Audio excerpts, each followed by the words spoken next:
May plano na naman ang Gulo. Magsasagawa na naman ng mga protest rallies. People power siguro, mga kababayan. Wala kayong kadala. Sige, post ni Kiko Barsaga, mga kababayan.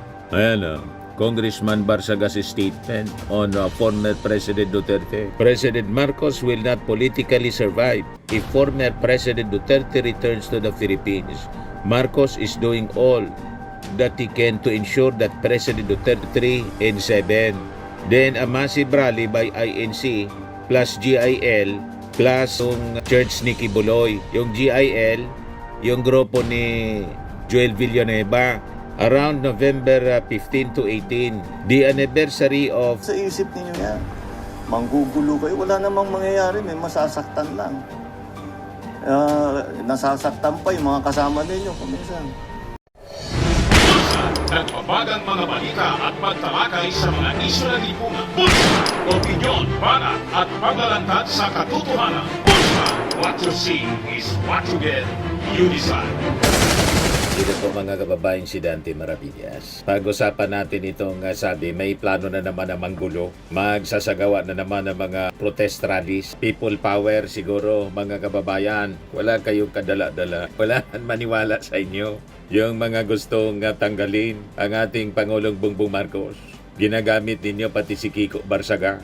Sige, post ni Kiko Barsaga, mga kababayan. Ayan Congressman Barsaga's statement on former President Duterte. President Marcos will not politically survive if former President Duterte returns to the Philippines.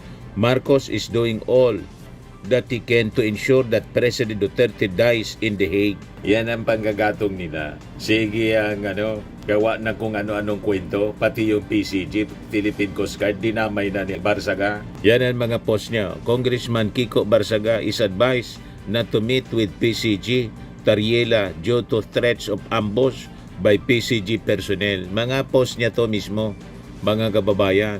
May pa-breaking news pang nalalaman. Kanyang post man lang po yan.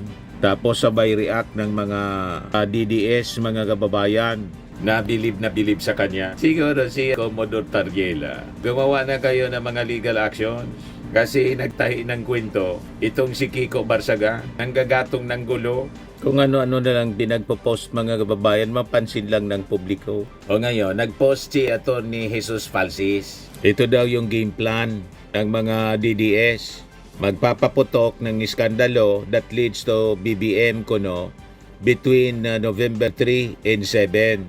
Then a massive rally by INC plus GIL plus yung church ni Kibuloy. Yung GIL, yung grupo ni Joel Villanueva, around November 15 to 18. The anniversary of Ferdinand Marcos Sr.'s burial at libingan ng mga bayani to preempt the November 30 rally. Kaya sabi ni Atty. Falsis, magpapauto ba tayo?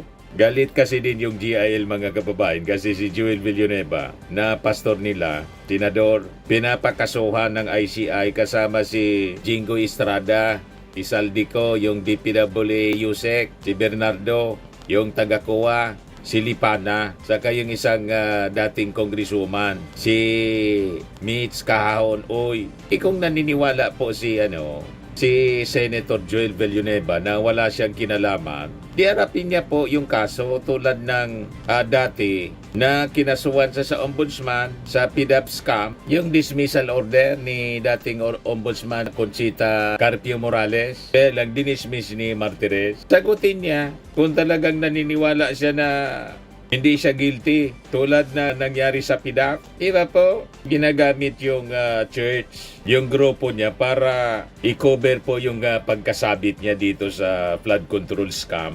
At ang sabi ni Atty. Falsis, may planong magsagawa ng massive rally daw. Magpapaputok daw ng iskandalo that leads to BBM kuno. Hindi pa tayo nadala. Pag ang kwento galing po sa DDS, fake news. Tulad ng issue mga kababayan sa yung tulad ng pulburon video, hindi umobra yung pasabo, di ba? Malamang ganon. Baka parehas, pag galing sa inyo yung kwento, wala nang maniwala kasi mga probadong mga sinungaling kayo tulad ng leader ninyo. Ngayon, before na bumalik yung ating Pangulo mula sa Busan, South Korea for the APEC Leader Summit, may ginawa pong press con doon, kapihan with the mainstream media, na tanong itong mga tungkol sa possible mga protest na pigpaplano po ng iba-ibang grupo laban sa korupsyon. Pakinggan natin mga kababayan yung naging sagot ng ating Pangulong Bongbong. Bilyonaryo. Good evening, Mr. President. Another large-scale protest is slated for November 30 on Bonifacio Day, with rights groups convening since October po. And they said it's going to be bigger than September 21st. Is this a cause for concern, sir? Yeah. Cause for? Concern. No. The only concern I have when we have demonstrations for whatever reason is that there are agitators who will go and try to cause trouble. What demonstrator goes to a demonstration with Molotov cocktails that are not intending to cause trouble or to hurt people? Those are the people that we are worried about. And those are the people that we are watching out for. We have a good idea who they are. And I hope that they don't, tanggalin na ninyo sa isip ninyo yan. Manggugulo kayo, wala namang mangyayari, may masasaktan lang. Nasasaktan pa yung mga kasama ninyo kuminsan. Yung mga pulis, wala namang kinalaman yung pulis. They're just there to control the crowd. They're not there to hurt anyone. So that's the only thing I worry about. That's the only thing I worry about. Because we know the reasons for this. The reasons is the outrage for what we have been slowly or not so slowly discovering about some of these projects that were egregious in implementation and shameless in, I don't know what you want to call it, in dishonesty and abuse. So, of course they will... You know, of course that will be a cause for outrage. You know, those funds are supposed to go to people, to feed people, to make their lives better, and that all disappear because they're buying airplanes and buying big mansions kung saan-saan. It's, you know, of course they'll be angry. Isipin mo, ang buhay nila ganyan, kami gutom. How can you be happy? Thank you, Mr. President. That's all. All right. The next question from Eden, Net 25. Mr. President, good evening po. More than a month na pong naitatag yung ICI, going back to the po sa issue ng ICI, may we know po kung meron na po bang nai-allot na budget o pondo para kung meron na pong naila ang budget, may budget na po ba ang ICI para sa kanilang how much? Kasi po sinasabi ng ICI I don't have the details kasi joke din eh. Kasi we had to, once we appointed the people who were going to sit on the ICI, then they had to do the organizational part, and then we asked them, you know, we won't tell you kasi nga talaga gusto kong ayoko makialam. So ang sanabi na lang namin, ano yung kailangan ninyo? How much will it cost? We will provide the fund, and it's not a big amount because it's really staffing, computers, printers, the usual office equipment. So so it keeps changing. The number keeps changing.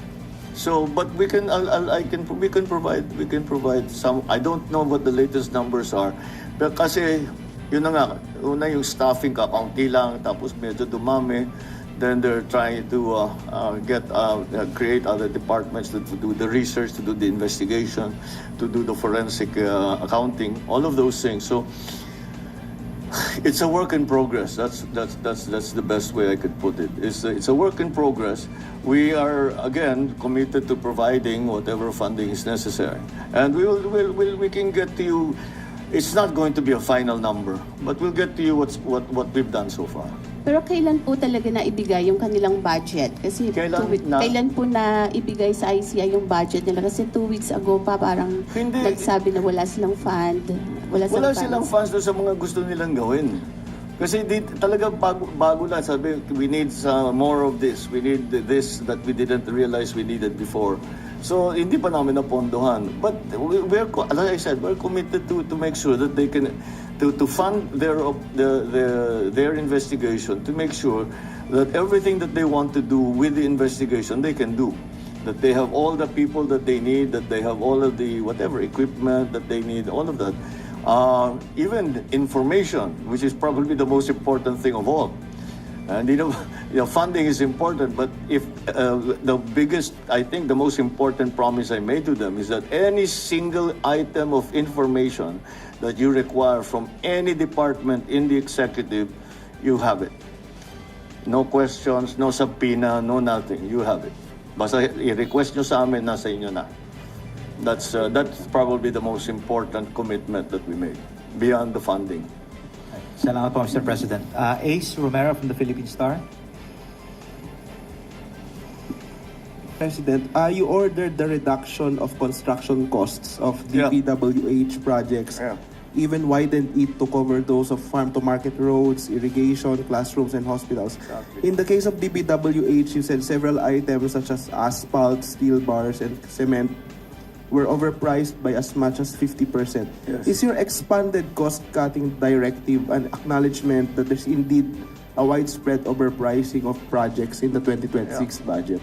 Well, that's exactly what we've done. You know how this came about? It's because I remember the costs, when I was governor in Ilocos Norte, the costs by administration, yung by administration ginagawa ng LGU, yung parehong school building, mas mura sa amin kaysa sa DPWH. Yung kalsada, mas mura sa amin, so hindi ko namin maintindihan. Well, I thought, siyempre part of that's already corruption. Pero iba yung presyuhan ko minsan ng DPWH doon sa kung BP, you go to the hardware store and you buy the construction materials from the hardware store, it's cheaper than if DPWH charges it. Because also, it's not, corruption is part of it, but the other part of it is yung tinatawag sa friction cost. The bureaucracy is so complex. Ang dami mong gagawin before you can get a permit. Ang dami mong gagawin bago ka makapag-procure. Kuminsan talagang red tape lang talaga.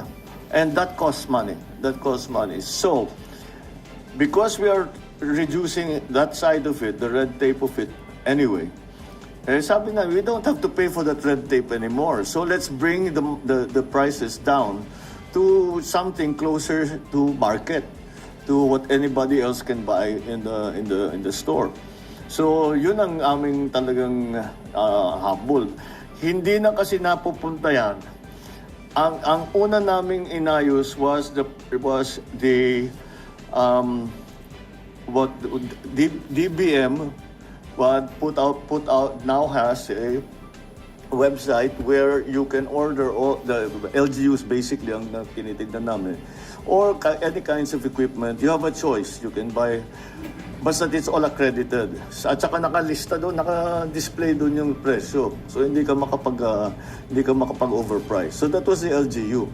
Now this is the public, this is DPWH. So yun ang talagang meron din talaga nakikita na overprice. Na part of it is corruption, part of it is red tape and friction costs. So, well, Secretary Vince, nakita niyo naman, he's working very, very hard to find all of the areas where we can make some savings so that the expenditures of DPWH will be very, very effective and will have a good multiplier effect. So, yes, this is, we've been doing this, malaki lang ang values nito kasi sa DPW, laki-laki ng pera eh. Pero matagal na namin ginagawa ito, naghahanap kami ng savings in all the departments and all the, mag-streamline kami para hindi pa ulit-ulit yung mga procedure. All of those things we've been doing. Now it's DPWH's turn. Kita na ninyo, matindi talaga po ang korupsyon. At itong korupsyon, ang nangunguna po sa paglaban sa korupsyon, mismo yung ating Pangulong Bongbong Marcos. Gusto itong i-hijack ng mga troublemakers, mga DDS, mga kababayan, para iupo si Sara. Ganun ang plano nila. Kasi Pag naupo si Sara, mga kababayan, na wala yung ating Pangulo, hindi na ipagpapatuloy po yung investigasyon sa mga kaalyado nilang sangkot sa korupsyon. Yun ang mangyayari. Kaya desidido sila na patalsikin yung ating Pangulo. Kasi yung ating Pangulo, nilalabanan po yung korupsyon. Payag kayo sa ganun po? Of course, syempre, hindi tayo papayag sa ganong agenda po nila. Tama pa. Firmax Firming and Lifting Cream, pinapahid po sa mga pulses in affected area. Mainam po sa paninigas ng mga kaso-kasuan. Ito naman po, Automax Radiant Serum. Sa mukha naman yung application, anti-aging po siya. You will look 10 years younger than your age. Sa mga cancer patients naman po, baka lang gusto ninyo itong itry. Neng siya red mixed fruit drink. Hindi mo po siya gamot, food supplement siya. Kaya lang, gawa siya mga kababayan sa goji berry. Yung goji berry may anti-cancer properties. O ngayon, yung mga inquiries ninyo, dumiritso na lang kayo sa aming messenger sa Facebook para masagot namin agad. Ayos pa? Ayos na ayos niya, Mr. Maravillas. Sa mga nagana po ng malinis and spacious fitness gym, pumunta lang po kayo sa aming Colossal Fitness Gym. May Grab ka rental din po kami. But anyway, ito po pala yung aming bagong product na binibenta online. I am worldwide amazing pure organic barley powdered drink mix from Australia. Negosyo to ng aking anak na architect entrepreneur Riz Maravillas. Ayan po. Kontakin na lang po ninyo siya, Riz Maravillas on Facebook. Ang mga health benefits niya, boost immunity, improves digestion, enhance energy levels, packed with antioxidants, prevent cancer. Ito naman po yung bago naming product na binibenta online. Eye Glow Serum, whitening po siya. Tingnan ninyo yung epekto sa aking anak na architect before and now. Yung mga inquiries po ninyo, dumiretso na lang kayo sa kanyang Facebook account, Riz Maravillas.